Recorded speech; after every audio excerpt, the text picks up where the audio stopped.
अब हम तीसरी मिसाल देखिए, तीन हिंदसी अदद में तीन हिंदसी अदद को मिलाना बगैर आसनदारी जमा। अब यहाँ पर हमको सबसे पहले देखना पड़ेगा इकाई, दहाई, सैकड़ा, ये मकाम के एतबार से अदद की कीमत होती है। हम सबसे पहले इकाई, ये इकाई का कॉलम है, इस तरह से शुरुआत करेंगे दाएं हाथ से। ये दहाई का कॉलम है और ये है सैकड़े का कॉलम। अब यहाँ पर तीन हिंदसी अदद है 125, इसको लिखेंगे हम 125। ऐसे 125 जमा 144, ये भी तीन हिंदसी अदद है।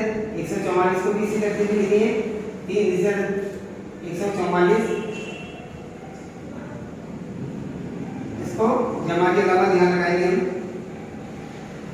जमा करना है तो मिलाना है।